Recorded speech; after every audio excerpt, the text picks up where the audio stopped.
नमस्कार विद्यार्थी मित्रों, कैसे हो? अच्छे हो ना? ठीक है, हमने इकाई 3 सच्चा हीरा पाठ समझ लिया। अब आपको क्या करना है? तो आपको उसका अभ्यास लिखना है, पक्की कापी में लिखना है। ठीक है, अभ्यास के जो प्रश्न आपको अपने आप लिखने हैं उसको मैं आज समझाऊंगी, और जो प्रश्न मैंने लिख कर दिए हैं उसको पीडीएफ में लिख कर आपको दे दूंगी। ठीक है, तो आपको पहले से शुरू करते हैं। अभ्यास के प्रश्न किस तरह लिखने हैं। अभ्यास का प्रश्न 1, निम्नलिखित प्रश्नों के मौखिक उत्तर दीजिए। पहला प्रश्न है, उसमें से पहला और तीसरा मैंने लिख कर दिया है। दूसरा प्रश्न आपको अपने आप लिखना है। दूसरा प्रश्न कौन सा है? तो अपने घर में आप माता पिता को कौन कौन से काम में मदद करते हैं? इसका उत्तर आपको अपने आप लिखना है। आप अपने माता को कैसे मदद करते हैं और अपने पिता को कैसे मदद करते हैं, कौन कौन से काम में आप मदद करते हैं, उनको आपको लिखना है। ये तो आप अपने आप लिखोगे, और इसको लिखाने के लिए मुझे कुछ और कहने की आवश्यकता नहीं है। आप अपने माता पिता को कई कामों में मदद करते होंगे। ठीक है, तो पहला प्रश्न आप लिख लेना। अब प्रश्न 2, निम्नलिखित शब्दों के बाद में तुरंत आने वाले शब्द का अर्थ शब्दकोश में से ढूंढ कर लिखिए। प्रश्न दूसरा है, इसकी सूचना लिखनी है, इन 10 शब्दों को लिखना है, और इसके उत्तर मैंने लिख कर दिए हैं, उसमें से देखकर आपको उत्तर लिखने हैं। ठीक है, तो दूसरा प्रश्न आपको देखकर लिखना है। अब प्रश्न 3,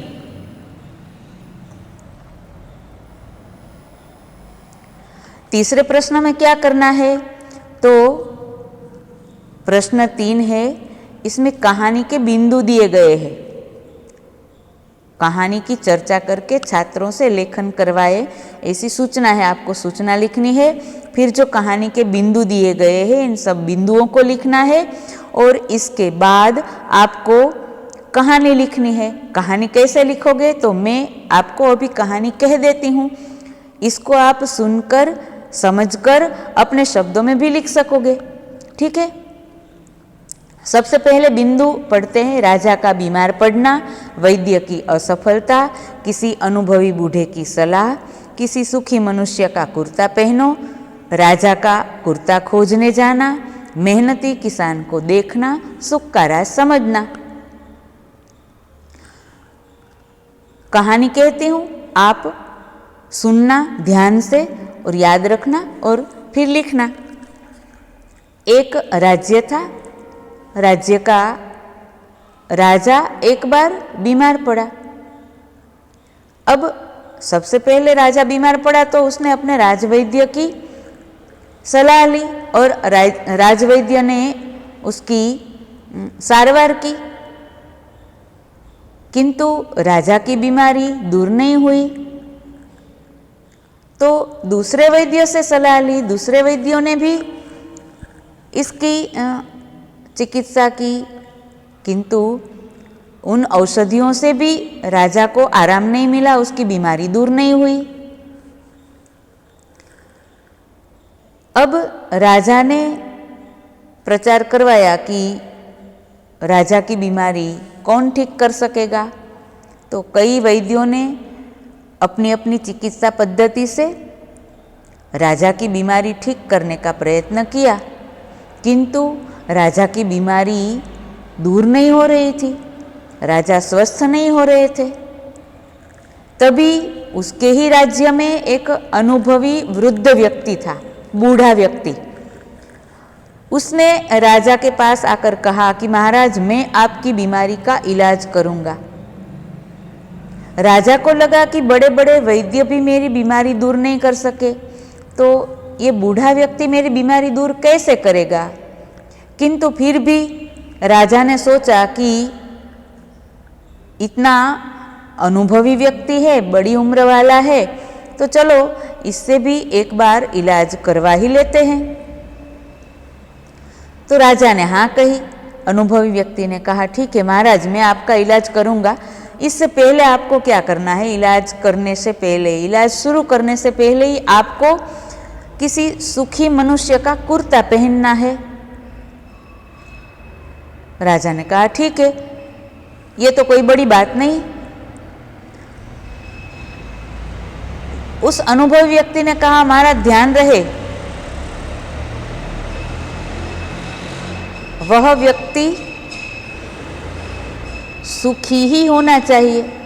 आप जिससे कुर्ता मांगे उसे पूछना कि सुखी हो ना। अगर वह व्यक्ति कहेगा कि हाँ महाराज मैं सुखी हूँ, तभी उसका कुर्ता काम में आ सकता है। राजा ने कहा ठीक है। तो राजा ने क्या किया, तो सबसे पहले उसने अपने दरबार के लोगों से ही पूछा, अपने मंत्रियों से, अपने दरबारियों से कि मुझे सुखी मनुष्य का कुर्ता चाहिए, आप में से कौन सुखी है, आप सुखी हो, आप सुखी हो। ऐसा करते करते उन्होंने सबसे पूछा, किंतु सभी व्यक्तियों को किसी न किसी प्रकार का दुख था। कोई बीमार था, किसी के पास पैसे कम थे, किसी के पास जो भी चीज़ें थी उन चीज़ों से उनको संतोष नहीं था, किसी के संतानों को लेकर किसी को मुसीबत थी, किसी को अपने परिवार वालों के स्वभाव को लेकर मुसीबत थी। किसी न किसी प्रकार से सब लोग दुखी थे, पूर्ण रूप से सुखी कोई व्यक्ति नहीं था। अब राजा नगर के लोगों को पूछने लगा, जो भी उसे मिलता उसे पूछे राजा कि आप सुखी हो, आप सुखी हो। किंतु कोई भी व्यक्ति उसे ऐसा नहीं कहता कि हाँ महाराज मैं बहुत सुखी हूँ। तो अब राजा नगर में सबको पूछते पूछते आगे बढ़ने लगा। एक दिन अपने नगर के बाहर, अपने राज्य की सीमा में खेतों तक पहुंच गया और एक खेत के पास से निकल रहा था कि उसे गाने की आवाज़ सुनाई दी। उसने देखा तो जो किसान था खेत में अपना काम कर रहा था और काम करते करते गा रहा था, मज़े से गा रहा था, आनंद से गा रहा था। राजा को लगा कि हाँ ये व्यक्ति आनंद से गा रहा है, अवश्य बहुत सुखी होगा। राजा उसके पास पहुंचा और उसे पूछा कि क्यों भाई आप सुखी हो ना। तो उस व्यक्ति ने गाते गाते ही कहा कि हाँ महाराज मैं बहुत सुखी हूँ, कोई तकलीफ नहीं है, मज़े से खेत में काम कर रहा हूँ और आनंद से सो जाता हूँ। राजा को बड़ी शांति हुई कि चलो अब एक सुखी मनुष्य मिला तो मैं इससे कुर्ता मांग लूँगा। किंतु जब राजा ने ध्यान से उसकी ओर देखा तो उस व्यक्ति ने सिर्फ धोती पहनी हुई थी, उसने कुर्ता नहीं पहना था। उसका पूरा शरीर पसीने से लथबथ था, मेहनत के कारण उसके शरीर से पसीना निकल रहा था, परंतु इतना गरीब था कि उसके पास पहनने के लिए कुर्ता नहीं था, सिर्फ धोती ही थी, किंतु फिर भी वह सुखी था। अब राजा को लगा कि हाँ इस व्यक्ति के पास कुर्ता भी नहीं है पहनने के लिए, इतना गरीब है फिर भी सुखी है, क्योंकि यह व्यक्ति मेहनत कर रहा है और मेहनत के कारण उसके शरीर में कोई रोग नहीं है, इसीलिए सुखी है। अब राजा को सुखी होने का राज, रहस्य मालूम हो गया कि हाँ ठीक है, सुखी कैसे रहा जा सकता है, तो मेहनत करके शरीर तंदुरुस्त रह सकता है और तंदुरुस्ती ही सुख की चाबी है। अब राजा को पूरी बात समझ में आ गई। राजा वापस अपने राज्य में आ गया और परिश्रम करने लगा, मेहनत करने लगा और उसकी बीमारी दूर हो गई, राजा स्वस्थ हो गया। ठीक है बच्चों, कैसी लगी कहानी? आपको यही कहानी अपने शब्दों में लिखनी है, ठीक है। अब प्रश्न 4, निम्नलिखित अपूर्ण कहानी को अपने शब्दों में मौखिक एवं लिखित पूर्ण कीजिए। इसको भी आपको अपने आप लिखनी है। किस तरह लिखनी है? तो पहले सूचना लिखनी है, फिर जितनी कहानी दी गई है उतनी लिखकर फिर आगे जो अपूर्ण कहानी है उसको पूर्ण करनी है। उसको भी मैं आपको कह देती हूँ, आप सुनना ध्यान से और याद रखना और अपने शब्दों में लिखना, ठीक है। पुराने जमाने की बात है, कनकपुर देश के दरबारियों की ख्याति देश विदेश में फैली हुई थी। उनकी बुद्धि की प्रशंसा सुनकर दूसरे देश के दरबारी उनकी परीक्षा लेने के लिए आए। तो एक राज्य था कनकपुर, उनके दरबारी बहुत बुद्धिमान थे और इसलिए उसकी ख्याति देश विदेश तक फैली हुई थी कि कनकपुर राज्य के दरबारी बहुत बुद्धिमान है। तो पहले के ज़माने में इसी तरह हुआ करता था कि अगर कोई बुद्धिमान है उसकी परीक्षा ली जाती थी और कौन ज़्यादा बुद्धिमान है यह देख लिया जाता था और ऐसे लोगों को इनाम भी दिया जाता था। तो इनकी प्रशंसा सुनकर दूसरे देश के दरबारी आए और कनकपुर देश के दरबारियों की परीक्षा लेने के लिए आए। तो उन्होंने क्या किया, तो उसके हाथ में फूलों की 2 माला थी। एक हाथ में असली फूलों की माला थी और दूसरे हाथ में नकली फूलों की माला थी। दोनों मालाएं बिल्कुल समान थी, जरा सा भी उसमें फर्क नहीं था। अब उस दरबारियों ने कहा कि श्रीमान, क्या आप हाथ लगाए बिना बता सकेंगे कि इनमें से कौन सी माला असली फूलों की है? दरबारियों ने प्रश्न रखा कि इन मालाओं को आपको छूना नहीं है, हाथ नहीं लगाना है, हाथ लगाए बिना ही आपको बताना है कि इनमें से असली फूलों की माला कौन सी है। सभी दरबारी आश्चर्य में पड़ गए। दोनों मालाएं बिल्कुल समान लग रही थी, जरा सा भी उसमें फर्क नहीं था, एकदम से समान लग रही थी। दरबारी के प्रश्न का उत्तर देना बहुत कठिन था, मुश्किल था, किंतु आखिर में एक बुद्धिमान दरबारी खड़ा हुआ।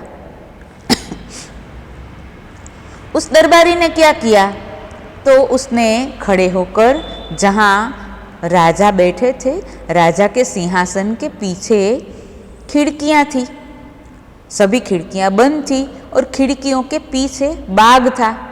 तो उस दरबारी ने राजा के सिंहासन के पीछे जाकर एक बड़ी सी खिड़की खोल दी। जैसे ही खिड़की खुली, बाग में से, पीछे जो बाग था उस बाग में से कुछ मधुमक्खियाँ आई और जो दरबारी परीक्षा लेने आए थे, जिनके हाथ में 2 मालाएं थी, उनमें से जो असली फूलों की माला थी उसमें मधुमक्खियाँ बैठ गई और जो नकली फूलों की माला थी उसमें एक भी मधुमक्खी नहीं बैठी। दरबारी ने प्रश्न का उत्तर दे दिया कि यही असली फूलों की माला है। उसका उत्तर सुनकर जो परीक्षा लेने आए थे वे सब दरबारी चकित रह गए और उन्होंने भी मान लिया कि कनकपुर के दरबारी बुद्धिमान है। अब राजा ने क्या किया, तो राजा ने जिस बुद्धिमान व्यक्ति ने उत्तर दिया था उसको इनाम दिया और जो लोग दूसरे राज्य से परीक्षा लेने आए थे उसे भी धन देकर वहाँ से विदाई किया। ठीक है, आप उस कहानी को भी अपने आप लिख लेना। ठीक है, मैंने पूरी कहानी कह दी है, आपको इसको अपने शब्दों में भी लिखने की छूट है। ठीक है, आप लिख सकोगे। अब प्रश्न 5। तो प्रश्न 5 में क्या करना है, निम्नलिखित कहानी का सारांश लिखिए। पूरी कहानी दी गई है, आपको उस कहानी को नहीं लिखना है, उसका सारांश मैंने लिख कर दिया है। तो सबसे पहले आपको क्या करना है, तो सबसे पहले आपको इस कहानी लिखनी है। ठीक है, प्रश्न 3 और 4 लिखकर प्रश्न 5 की कहानी लिखनी है। कहानी लिखने के बाद मैंने जो सारांश लिख कर दिया है, सारांश को लिखना है। PDF में मैं लिखकर भेज रही हूँ। ठीक है, आपको क्या करना है, पूरा सारांश, पूरी कहानी सब। प्रश्न 5 की पहले कहानी लिखना, नंदवन में एक छोटा सा तालाब था वहाँ से शुरू करके पूरी कहानी लिखनी है और सारांश लिखना है। तो अभ्यास आपको पक्की कॉपी में पूरा करना है। ठीक है।